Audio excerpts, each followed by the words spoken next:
Le Gouina est entré en service hier. L'infrastructure d'une capacité installée de 140 MW a été inaugurée par le Premier ministre par intérim, colonel Abdoulaye Maïga, et ses homologues de la Guinée, de la Mauritanie et du Sénégal. La valeur du barrage est de 284 milliards de francs CFA et permettra d'augmenter l'offre d'énergie dans les pays de l'OMVS. Le récit de nos envoyés spéciaux, Bourama Traoré, Aliou Touré. C'est un balai peu ordinaire pour un événement à grand impact social et économique. 4 patrons de l'administration de la Guinée, de la Mauritanie, du Sénégal et du Mali accueillent pour célébrer une réussite de l'intégration. Entendez par là l'inauguration du barrage hydroélectrique de Gouina.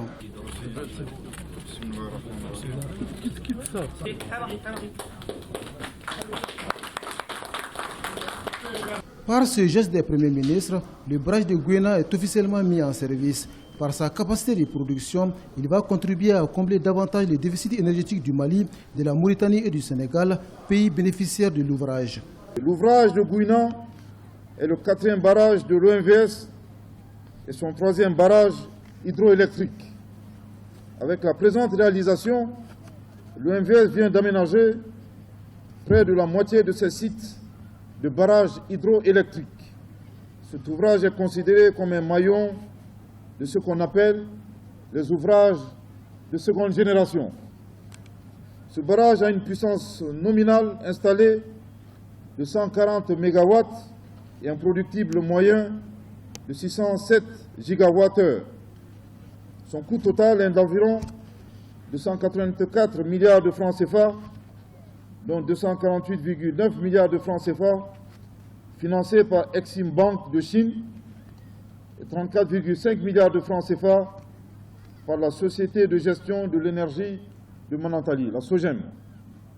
Cette production associée à celle de la centrale de Fellou augmentera la capacité de production de Manantali de 200 à 340 MW. La construction du barrage hydroélectrique a fortement impacté la vie des populations du site. Populations qui ont sagement adhéré à ce projet de développement. C'est pourquoi ce 3 décembre 2022 est aussi un jour d'hommage et de reconnaissance à leur endroit.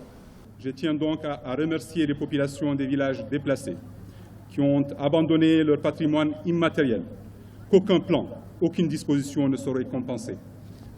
Je salue leur sens du sacrifice au bénéfice de l'intérêt général. La sauvegarde des intérêts de ces populations a été au cœur de notre stratégie et a débouché sur la mise en place du plan de gestion environnementale et sociale de Gouina pour un montant de plus de 9 milliards de francs CFA. Ainsi, les mesures d'accompagnement ont permis d'atténuer au strict nécessaire l'impact social et environnemental du projet. Dans ce cadre, de nouveaux sites ont été aménagés, équipés d'infrastructures modernes pour accueillir dans les meilleures conditions possibles les populations affectées. Cette reconnaissance est partagée par les bénéficiaires des infrastructures, mais ici, la principale préoccupation reste l'insertion professionnelle des jeunes de la localité. Monsieur le Premier ministre, permettez-moi de m'adresser à la SOGEM, à la SOMAF, afin d'attirer leur attention sur le recrutement des jeunes de la commune aux postes d'emploi qualifiés et non qualifiés en fonction de l'aptitude et de la compétence requise au niveau de la centrale de Gouina. Aussi, notre inquiétude serait l'absence d'interlocuteurs après le départ du comité technique de mise en œuvre, en ce sens que les projets de développement local sont en cours d'exécution. L'ouvrage a été financé en partie par la banque chinoise Exim Bank et exécuté par l'entreprise Sino Hydro. N'est-ce pas là une confirmation de cette logique de l'empire du milieu, celle de promouvoir un partenariat gagnant-gagnant avec l'Afrique? Nous souhaitons que les entreprises chinoises poursuivent davantage la coopération diversifiée et gagnant-gagnant avec la partie africaine et apportent les contributions les plus importantes au développement économique de l'Afrique de l'Ouest.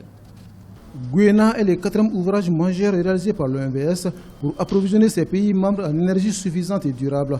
La volonté commune est le maintien de cette dynamique pour concrétiser d'autres grands projets. Plus donc qu'une organisation, l'OMVS est une communauté de destin, une large communauté tissée de part et d'autre et tout le long du fleuve. C'est aussi et surtout une communauté de volonté et d'aspiration pour la transformation qualitative de la vie de nos populations.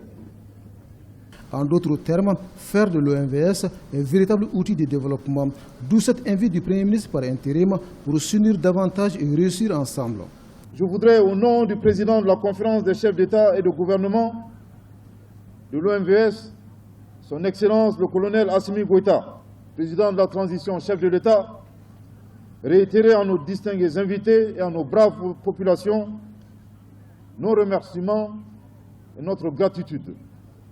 Ensemble, gardons cet esprit de solidarité pour faire de notre espace une zone d'intégration et de prospérité. Ensemble, gardons ce précieux héritage qui nous a été légué par nos pères fondateurs. Ensemble, faisons de l'OMVS le meilleur instrument d'intégration et de développement de la coopération Sud-Sud.